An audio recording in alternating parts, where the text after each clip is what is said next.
نقشے کی وجہ سے پہلے ہی فرد کافی زیادہ شرمندگی دیکھ چکی ہے اور کافی زیادہ ذلیل ہو چکی ہے اپنے بھائی بھابھی سب کی نظر میں۔ جیسے ہی فرد کو پتہ چلے گا کہ نازی کی بھی یہ حرکتیں آ گئی ہیں اور ان حرکتوں پر وہ بھی اتر آئی ہے تو اس کو یہاں پر بھی اب شرمندگی اور دیکھنی پڑے گی اور بہت زیادہ یہ غصے بھی ہوتی ہے اپنی بیٹی سے کہ تم کس طرح کے کام کر رہی ہو۔ اب فرد دل ہی دل میں خود کو یہ بھی کوس رہی ہوتی ہے کہ میری بیٹیاں ہی ایسی کیوں، کیونکہ سلمہ نے ساری باتیں سن لی ہیں اور اب فرد بیگم کافی زیادہ ڈر گئی ہے کہ کہیں مظہر صاحب کو وہ ساری بات ہی نہ بتا دے۔ اگلے ہی سین میں دکھایا جائے گا کہ مظہر صاحب کے پاس فرد اور سلمہ بیٹھی ہوتی ہیں۔ فرد تو یہی ڈر رہی ہوتی ہے کہ کہیں میری بیٹی نازی کی نہ کوئی بات کر دے مظہر، لیکن وہاں پر وہ اپنی بیٹی کی بات کر دے گا، ان کو حیران کر دے گا کہ میں نے اپنی بیٹی سارا کا رشتہ دیکھ لیا ہے اور اب اس کا رشتہ طے کرنے والا ہوں۔ جیسے ہی سب لوگ دیکھیں گے سنیں گے حیران ہو جائیں گے اور پوچھیں گے کہ کس کے ساتھ اور کیسے، تو آگے سے مظہر صاحب یہی کہے گا کہ لڑکا دیکھا بھالا ہے اور اچھے گھر کا اچھا لڑکا ہے، تو میں چاہتا ہوں کہ سارا کا اس سے رشتہ کر دیا جائے، شادی کر دی جائے۔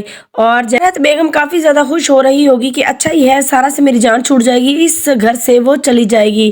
لیکن جیسے ہی مظہر صاحب بتائیں گے کہ وہ لڑکا عادل ہے، میں نے سوچا ہے کہ عادل کے ساتھ سارا کا رشتہ کر دیا جائے، تو بس جو فرد بیگم ہے اس کے پاؤں کے نیچے سے جیسے زمین ہی کھسک گئی، اس کو یہاں پر بہت زیادہ بہت بڑا شوق لگ جائے گا۔ مظہر صاحب کی یہ بات سن کر فرد کے تو ہوش ہی اڑ جائیں گے، کیونکہ وہ کبھی بھی نہیں چاہتی کہ سارا کو وہ اپنی بہو بنائے۔ زارا نے جس طرح سے آ کر فرد بیگم کو پریشان کیا اور اس کی ہمائیاں اڑائی، اب تو وہ بالکل بھی کبھی نہیں چاہتی کہ سارا میرے بیٹے عادل کے ساتھ شادی کرے یا اسی گھر میں ہی بہو بن کر رہ جائے۔ دوسری طرف جو زارا ہے وہ اپنی ماں کو سمجھا رہی ہوگی کہ راضی بھی کر لے گی کہ آپ کو کراچی جانا چاہیے اور سارا کا حق اس کو دلوا دینا چاہیے۔ جیسے ہی وہ لوگ راضی ہو جائیں گے اس کی ماں زارا کی جانے کو کہ کراچی میں چلی جاتی ہوں، لیکن اب ان کو ایک اور خبر حیران پریشان کر دے گی۔ سارا بہت ہی زیادہ خوش ہوگی اور خوشی خوشی وہ اپنی ماں اور بہن زارا کو بتا رہی ہوگی کہ اس کے بابا نے اس کا رشتہ طے کر دیا ہے اور جلد ہی اس کی شادی ہونے والی ہے۔